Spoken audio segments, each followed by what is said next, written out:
History, dinosaurs, and football. Hey, it's Friday. Mr. H here with you on planet Earth. Took off last week, but don't worry, I'm back. How's it going, huh? Just another glorious day here in paradise. Hope you had a fantastic week. We got to Friday, so whatever happened is over, upward, and onward. So guess what's back? Great Power Wars.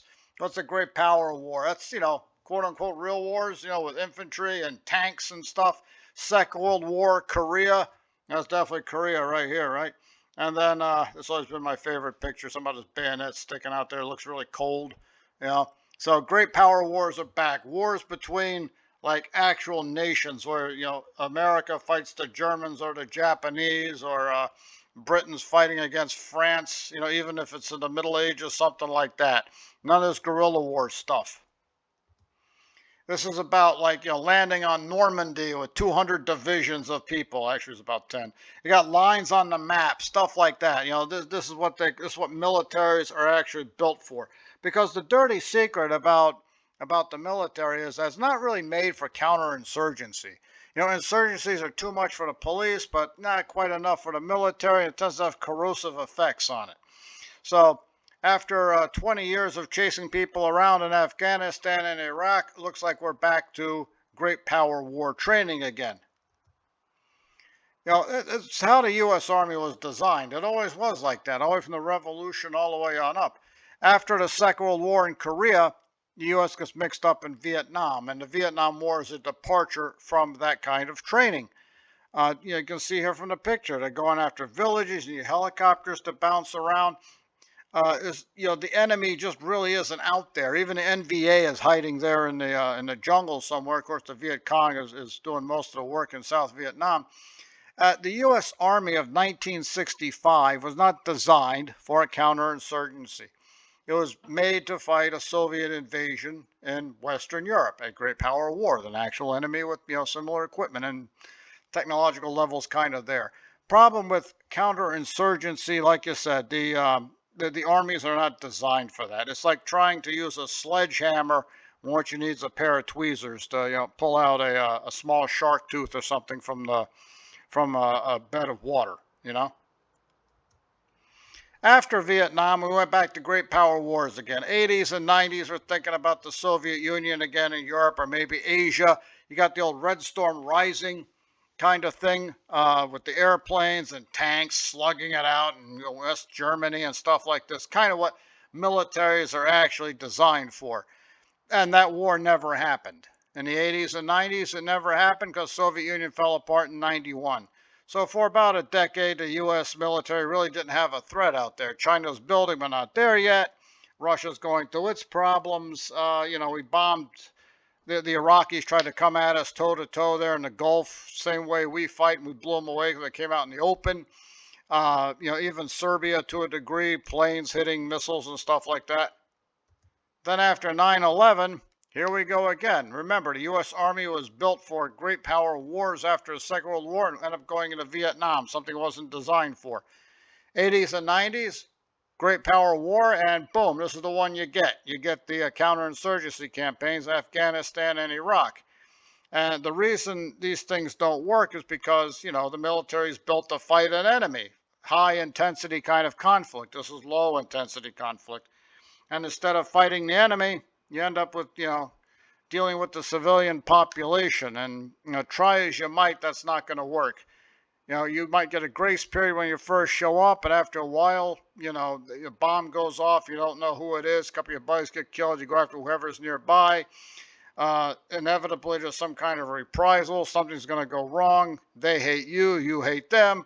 And the whole thing just goes south from there. And, like you said, there's no enemy. You got helicopters. You're looking around for people. The map doesn't really mean anything. When the Russians were in Afghanistan, they said that, the Mujahideen controlled 99% of the country at night. When the U.S. was there, same thing. Taliban controls 99% of the country at night. It's just an impossible situation. It's not something militaries are actually built for. Well, now that we're done with Afghanistan and Iraq, the great power wars are back again. You've already seen it happen in Ukraine here between Russia and Ukrainians over here. It's armies fighting each other, slugging it out. But the one we're really thinking about is China possibly going after Taiwan someday.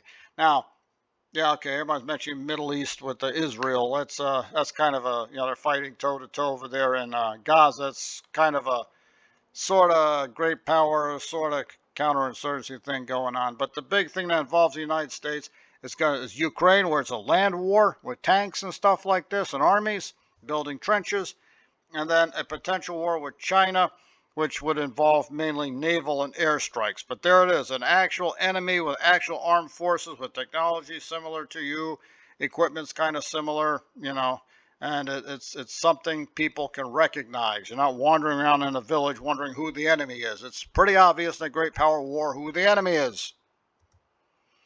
Now, would a potential U.S.-Chinese war, presumably over Taiwan, would this shape the course of the 21st century? Yes, it would. We're waiting for this thing to happen. Hopefully it does not. But you know how human beings are. They're always looking for a fight somewhere. And the two biggest guys on the block eventually find each other. And they're going to find each other apparently somewhere around Taiwan. Not on Taiwan. If they're on Taiwan, it's probably over. So it's going to get pretty bad if they ever go after each other. Hopefully this thing doesn't happen. Hey, let's talk about something a little cheerier. Dakosaurus, the biter lizard. Should be annoying biter lizard, because this thing was pretty annoying. We have evidence of how annoying Dakosaurus was. All right, it's about 18 to 20 feet long, about the size of a great white shark. Well, look at the expression on its face here. It looks really nice. It's trying to draw you in, pal, to bite you in half. Dakosaurus has a mosasaur kind of look to it. You see the flippers? That's how it gets around there in the water. Look at this tail, right? Almost a fish tail. That means this thing is made for speed. If it has a tail like this, not the usual lizard tail, but like a fish sort of tail, this definitely helps it propel forward. This thing can really move. It lived kind of all over the world, but the reason we know so much about Dakosaurus is because it lived in the western interior seaway back in the Cretaceous period. The western interior seaway was kind of odd. As you can tell, it's a little bit shallow, but has tons of predator fossils in here. Everything from Mosasaur, Elasmosaur, Dakosaurus, Corextonia, the Xanthophynctus, everything is there. And you're wondering how you have so many predators in a shallow seaway and they haven't destroyed each other. It's because you have this thing called predation niches. Predation niches. There we are.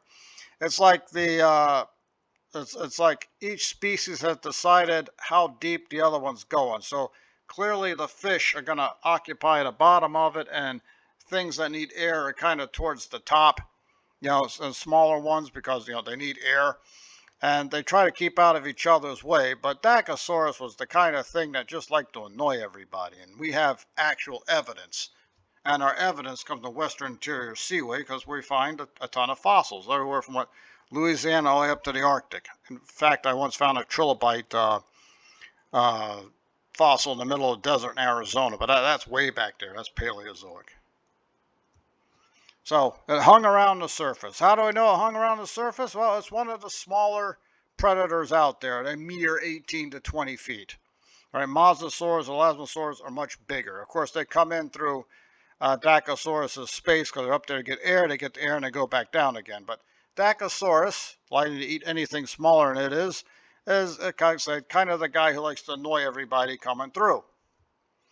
We're pretty sure it jumped. How do we know it jumped? Because just like the great white shark we found this thing's teeth stuck in the remains of pterosaurs, right? So it means it jumps out of the water. Now, granted, there's a possibility it was dead floating on the water, but apparently, since it lives near the surface, right, it wouldn't encounter this unless it was near the surface. This thing is dead and floating or flying, so it's clearly somewhere near the surface.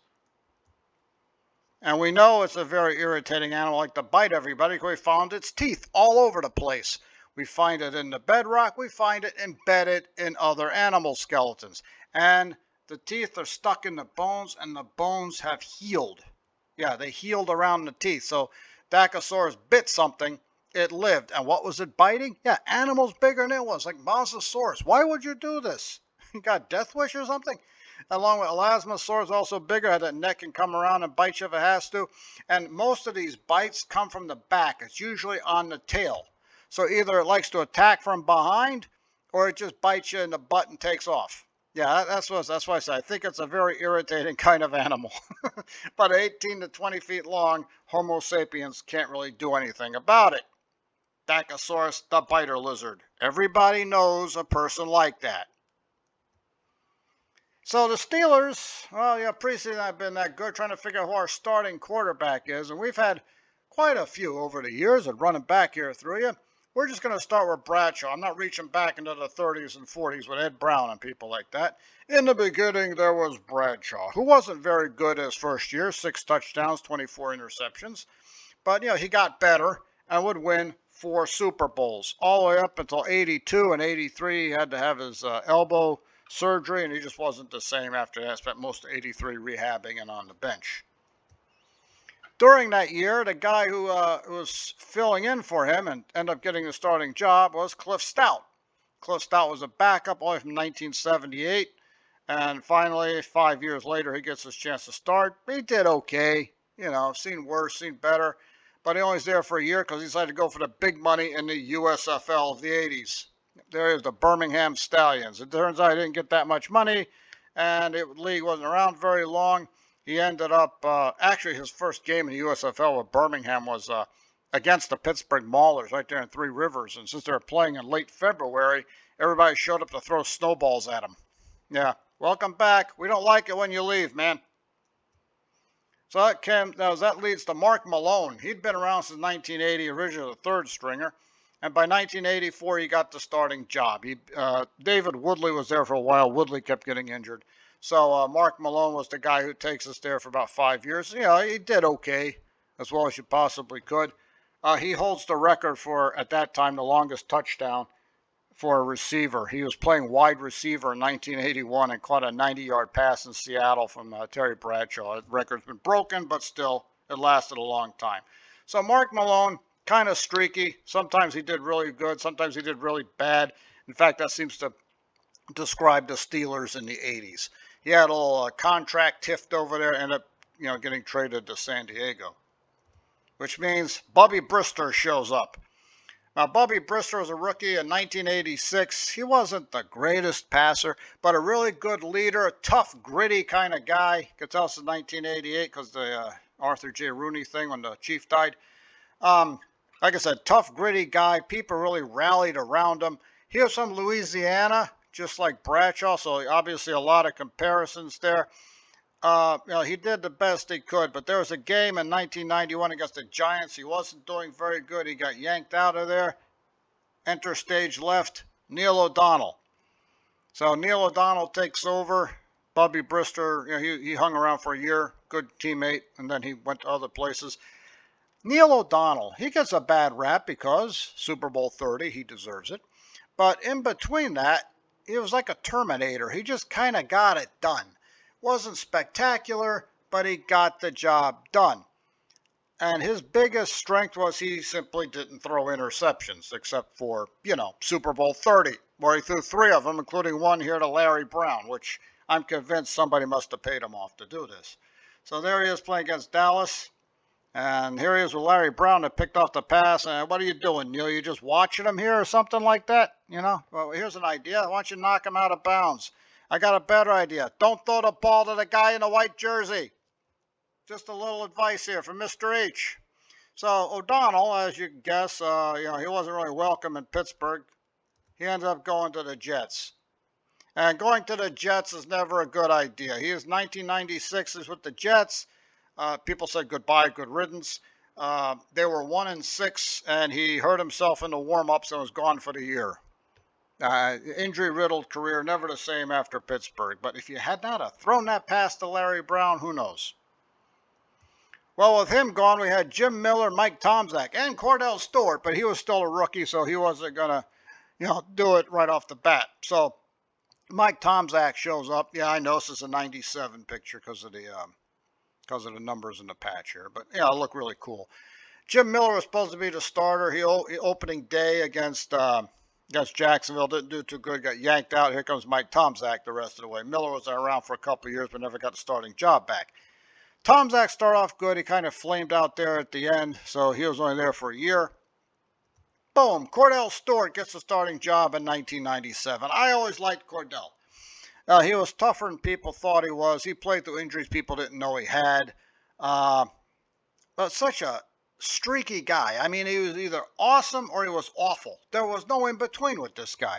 And, he got benched a few times. Tomczak came back. They had, who was the other guy?